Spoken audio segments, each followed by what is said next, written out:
শিয়ালদা থেকে মাতার এক্সপ্রেস করে চলেছি তারাপীঠে তারামার দর্শনে।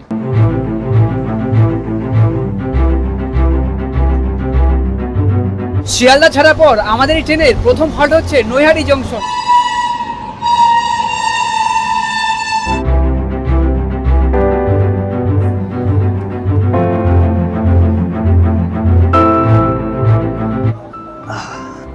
ফাইনালি প্রায় 225 কিলোমিটার জার্নি অতিক্রম করে আমরা এখন চলে এসেছি রামপুরহাট জংশনে। আগে যেমন 200 টাকা, 300 টাকা, 500 টাকা এরকম ভাগে ভাগে আর কি ভিআইপি লাইন ছিল, কিন্তু এবার থেকে তা নেই।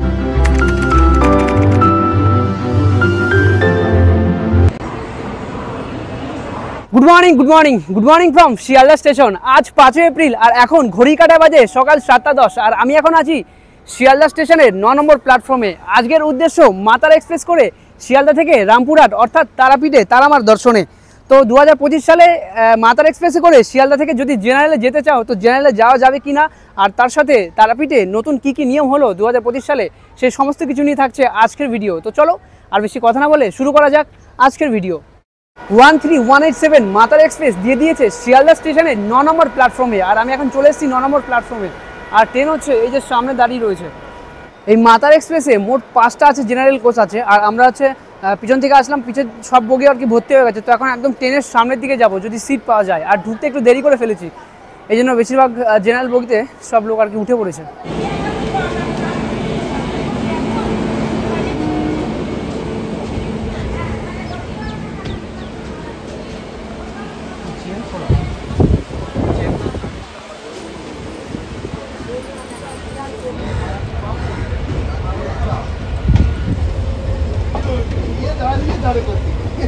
ঘড়ির কাটা এখন বাজে 7:20 আর আমাদের মাতারা এক্সপ্রেস শিয়ালদা থেকে ছেড়ে দিল। আর আমি ভাবছিলাম যে সিট পাবো না, মানে দেরি হয়ে গেছে, ভাবছিলাম যে সিট পাবো না, কিন্তু ট্রেনের সামনের দিকে চলে আসলাম। আর এই ট্রেনে মোট হচ্ছে 5টা আর কি জেনারেল বগি, তো সামনের দিকে চলে এসে সিট পেলাম। দেখাচ্ছি আমি একটু সামনের দিকে সিট পেয়েছি, আমি সিট পেয়েছি হচ্ছে এখানটায়, আর আমাদের শুভঙ্কর সিট পেয়েছে এখানে, আর অমিত দা সিট পেয়েছে হচ্ছে এখানে। আর অমিত দা অনেকদিন পর আমাদের সঙ্গে, কেমন আছো অমিত দা? কোথায় ছিলে এতদিন?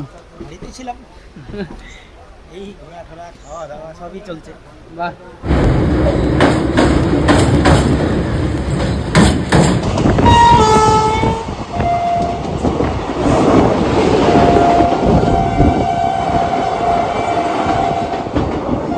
শিয়ালদা ছাড়ার পর আমাদের এই ট্রেনের প্রথম হল্ট হচ্ছে নৈহাটি জংশন। আর শিয়ালদা থেকে নৈহাটি পর্যন্ত মোট 37 কিলোমিটার যেতে আমাদের এই ট্রেন সময় নেবে 40 মিনিট।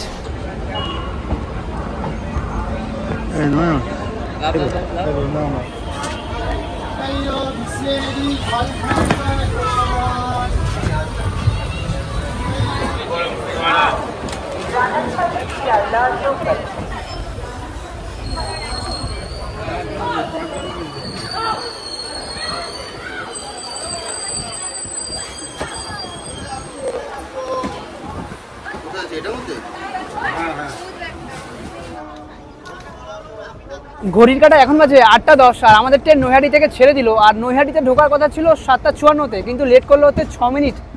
আর এই হচ্ছে নৈহাটি, ছেড়ে দিল নৈহাটি জংশন। আর নৈহাটি ছাড়ার পর পরবর্তী স্টেশন হচ্ছে ব্যান্ডেল জংশন।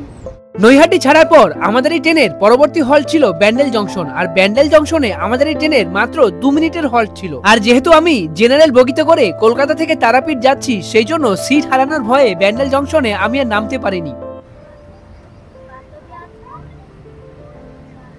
আমাদের ট্রেন এখন ক্রস করছে শক্তিগড়। আর শক্তিগড়ের ল্যাংচা বিখ্যাত, সেটা তোমরা কে কে খেয়েছো একটু কমেন্ট করে জানাও। আর শক্তিগড়ে দাঁড়াতো না, শক্তিগড়ে দাঁড়িয়েছে কারণ হচ্ছে সিগন্যাল নেই, মাঝে মাঝেই ট্রেনে লাইনে যাচ্ছে, সিগন্যাল থাকছে না, যেখানে সেখানে দাঁড়িয়ে পড়ছে। আর সামনে হচ্ছে বর্ধমানে গিয়ে দাঁড়াবে।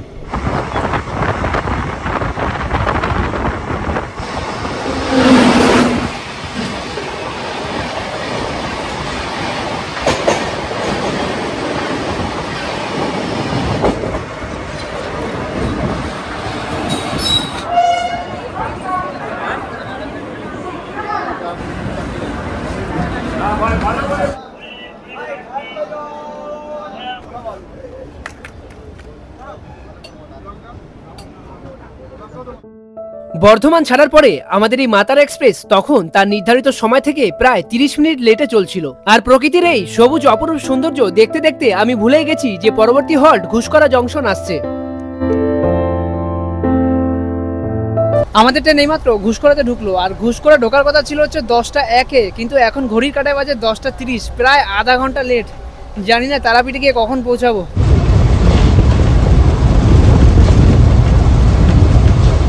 মাঝে মাঝে আমাদের এই মাতারা এক্সপ্রেস লোকাল ট্রেনের মতো যেখানে সেখানে দাঁড়িয়ে যাচ্ছে, সেটা হচ্ছে সিগন্যালের সমস্যার জন্য। তো আবার যখন স্পিডে চলে তখন আবার দুরন্ত এক্সপ্রেসের মতো চলে। আমি তোমাদের সামনে স্পিডটা শো করছি, একটুখানি দেখো। 106 এখন আমাদের ট্রেন 107 106 এরকম স্পিডে আর কি চলছে। দেখো স্পিডটা দেখো।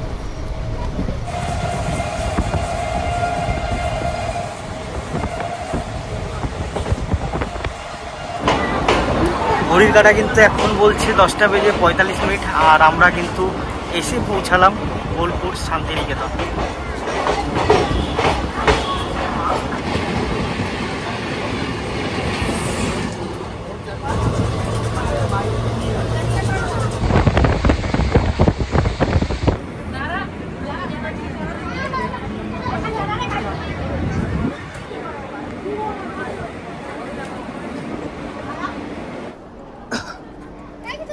ঘড়ির কাঁটা এখন বাজে 11টা 23, আর আমাদের ট্রেন এখন চলে এসেছে সাঁইথিয়া জংশনে।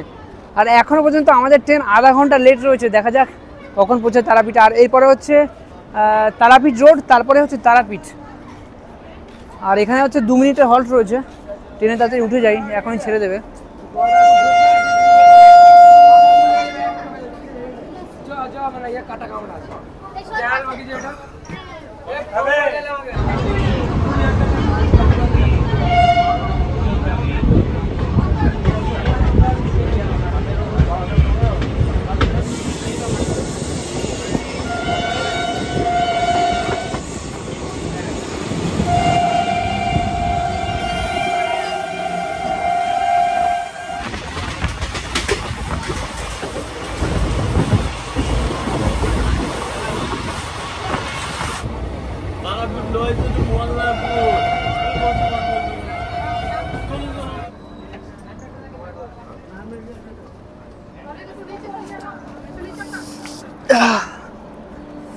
চলে আসলাম তারাপীঠ রোড। সাঁইথিয়া জংশন পার হওয়ার পরে আমাদের ট্রেন এতটা জোরে চলেছে, যা আর কি লেট ছিল সমস্যা আর কি মেকআপ হয়ে গেছে। একদম রাইট টাইমে চলে এসছে এখন তারাপীঠে আমাদের ট্রেন। আর এরপরেই হচ্ছে রামপুরহাট। যারা তারাপীঠে যায় তারা অনেকেই এই তারাপীঠ রোডে নামে। দেখো অনেকে এখানে নেমেছে, অনেকে হয়তো তারাপীঠ যাবে, কিন্তু সব থেকে ভালো হয় রামপুরহাট নামলে। তো চলো, এখানে ট্রেন বেশিক্ষণ দাঁড়াবে না, 2 মিনিট দাঁড়াবে। আর কত লোক নামছে এখান থেকে দেখো।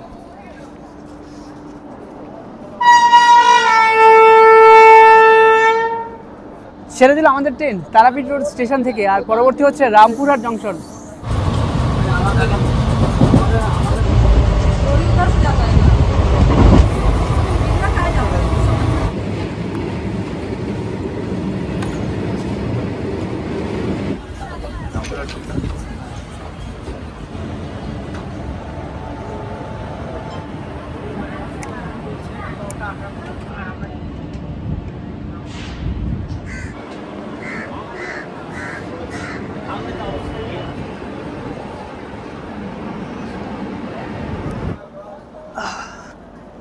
ফাইনালি প্রায় 225 কিলোমিটার জার্নি অতিক্রম করে আমরা এখন চলে এসেছি রামপুরহাট জংশনে। আর আমাদের ট্রেন শুরু থেকে আধ ঘন্টা লেট ছিল, কিন্তু সাঁইথিয়া জংশনের পর থেকে এত জোরে টানলো আর কি, সেই যে যতটা লেট ছিল আধ ঘন্টা সেটা মেকআপ হয়ে গেছে। তো এখন এখান থেকে বাইরে যাব গিয়ে আর কি টোটো বা অটো যা পাই তা ধরে যেতে হবে হচ্ছে তারামার মন্দিরের ওখানে।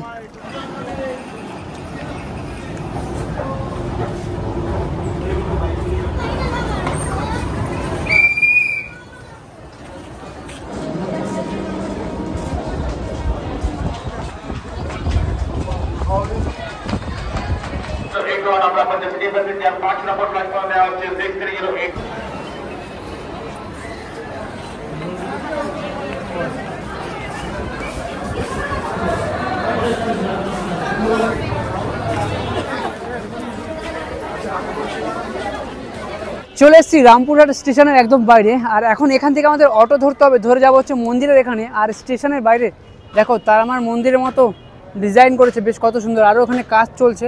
আর স্টেশন থেকে বাইরে বেরিয়েই এই হচ্ছে অটো স্ট্যান্ড। তোমরা এখান থেকে অটো টোটো সব কিছু পেয়ে যাবে।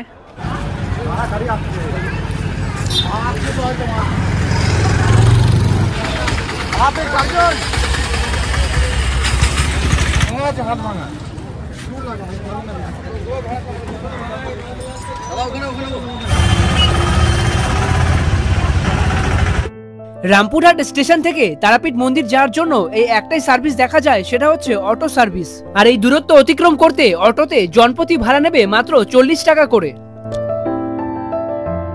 অটোতে প্রায় 30 মিনিট মতো সময় লাগলো। আর আমরা চলে এসেছি হচ্ছে তারামা সরণির একদম পাশে। আর আমাদের ভাড়া নিল হচ্ছে জনপ্রতি 40 টাকা করে। এই হচ্ছে সামনে তারামা সরণি, এদিক সোজা গেলে হচ্ছে তারামায়ের মন্দির। সবশেষে তোমাদেরকে তারামার মন্দিরের একটি ঝলক দেখিয়ে আজকের ভিডিও শেষ করছি। আমি তারামার মন্দিরে পুজো দেওয়া নিয়ে একটি বিস্তারিত ভিডিও বানিয়েছি, সেই ভিডিওটা তোমরা এই চ্যানেলের ভিতরে ঢুকেই দেখতে পাবে। তো যাই হোক, আজকের এই ট্রেন জার্নি ব্লগ এখানে শেষ করছি। ভিডিওটা কেমন লাগলো সেটা অবশ্যই কমেন্ট করে জানিও। তো টাটা বন্ধুগণ, আজকের ভিডিও এখানে শেষ করছি। সবার সাথে দেখা হচ্ছে অন্য কোনো ভিডিওতে।